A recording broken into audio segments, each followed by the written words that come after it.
the GDP on just paying interest of foreign debt. So in the changes on the bill, we managed to put in that we would never pay more than we could handle. And of course, the British and the Dutch did not like that, and they demanded that we would actually change Icelandic law in order to for them to accept it. And our government decided to listen to them. Unbelievable that they pushed another bill through with. There was a question if they would actually manage to get majority for it or not. And when they passed it during that time, which was by force, the nation got up to its feet, and 23% of the nation signed the petition asking the president of Iceland, who is the last person to sign all law, to not sign this law and let the nation vote on it. So this is the first time in Icelandic history since we voted on becoming a sovereign state when we got out of the Danish colonism in 1944. So it's truly historical, and I really hope that we will have the courage to vote no to this out of courage, but not yes out of fear. Because of course there is a great spin, and that is why it is so important for the Icelandic people to feel the support of the people of the world who are fed up with bailing out the bankers. We're talking to Birgitta Jónsdóttir, a member of the Icelandic Parliament. She is also the chairman of her new party that is rising to power there, as people see that they're actually standing up for the population against fraud. The population has been on the edge of near revolt. We've played those videos here of people taking over banks, government buildings, mainline families, middle class, wealthy people, working class, because literally the country was imploded by design. Food wasn't even coming in. They export and import in a lot of their food. Just absolutely hellish. So I want to go over the fact that some news reports have said 5 times your GDP that the bank went into with derivative scams. Some have said 10 times GDP. You're saying 5 times GDP. And, the actual bondage, the financial enslavement to these people, and that they were doing it all in secret, just like our banker takeover in October of 2008 was done in secret. And everything else is done in secret by these banks that form the shadow government. So can you speak to the type of hardship this has created for your country and the secrecy that these people were trying to engage in to get your country to sign on to even more tyranny?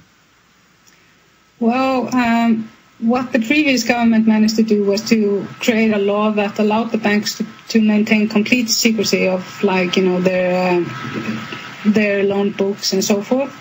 Even if now all the banks, especially the bank that controls the iSave accounts, is now taken over by the government. The parliamentarians can't, and not even the Minister of Finance has seen what is supposed to be the bond or the assets that are supposed to cover iSave. And I've asked for it from day one, since last summer, officially and unofficially, and they're just the state within the state, the liquidity committees. However, I think people are awakening to the fact and starting to demand more, which they didn't. And I think one of the good things about this difficult situation, which means, there's a lot of people moving away from Iceland. There's a huge brain drain already happening. And we used to be the 5th richest nation in the world. And now we're ranked among the 4th most likely nation to go bankrupt or go into debt moratorium. And, we had very little poverty here, and there was a very little gap between the rich and poor. However, that all changed with the new billionaires that basically got everything given on a silver platter, and are now responsible for the reason why we're here, but their assets have not been frozen yet. Birgitta, stay there. We're going to come right back to you after this break. But this is the story. This is what the IMF, the World Bank, does in countries all over the world. They're done destroying the third world. They're now moving in to loot the first world, one of the most wealthy nations on earth, overnight becoming poor. And they're saying, no, This debt is a fraud. This is a scam. You bankers ran off with the money. We don't owe you more money.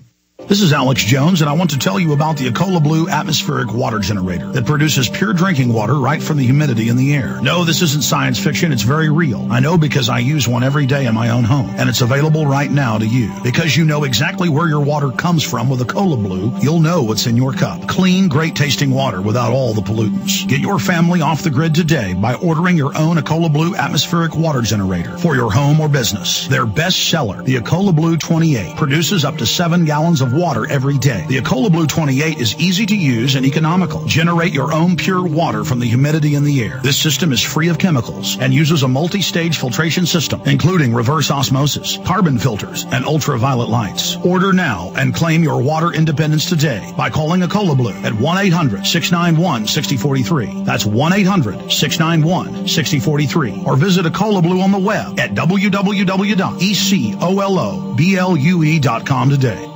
Did you know that the dollar has lost 10% of its value against other currencies in the last 90 days? Ever think about how inflation will change your life, your savings, your retirement plans? Remember inflation in Zimbabwe, Argentina, the Weimar Republic?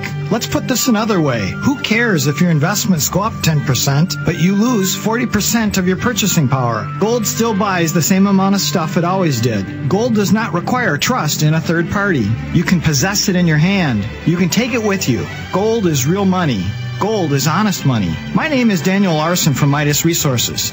To find out how you can protect your savings and roll over your IRA funds into precious metal accounts, call me at 800-686-2237, extension 134. That's 800-686-2237, extension 134. 800-686-2237, extension 134.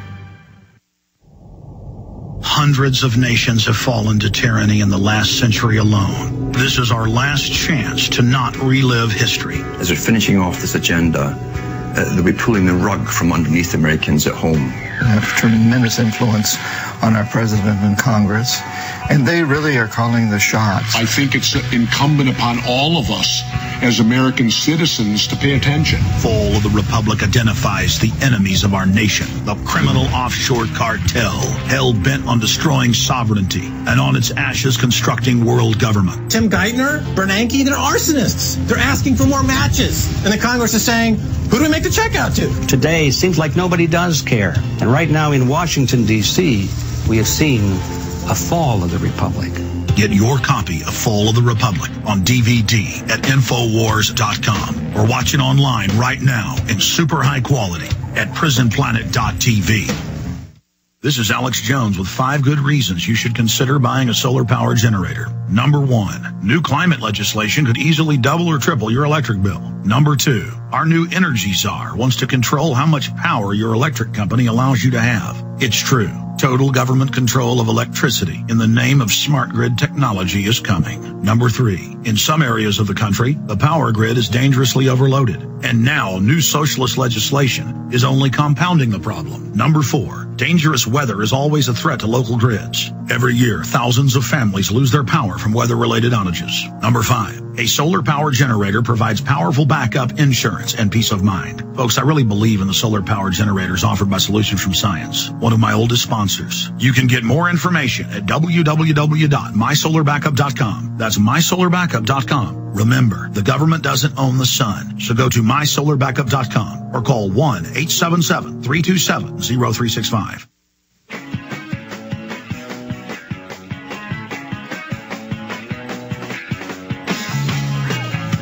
Birgitta Jones-Dottir, member of the Icelandic parliament, leading the charge against the banker takeover.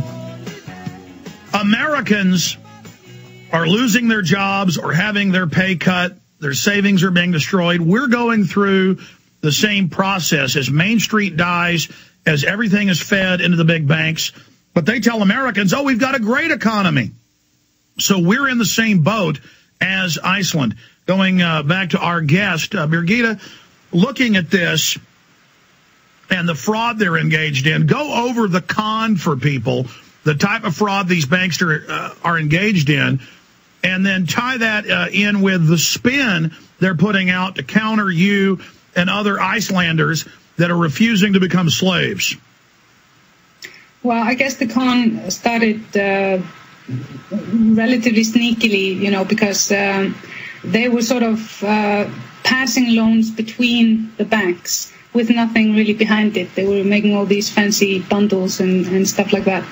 And I honestly don't have the English terms for it. But then in the end, when they were truly becoming desperate for cash, they started to con elderly people and immigrants, asking them to move their savings to high-risk accounts, saying that they were no-risk accounts, and telling them that, even though it had better interest, it would be still completely safe for them to save the money there. And then they basically rinsed out all that money into God knows what. Probably it's all resting in Tortola Islands or something.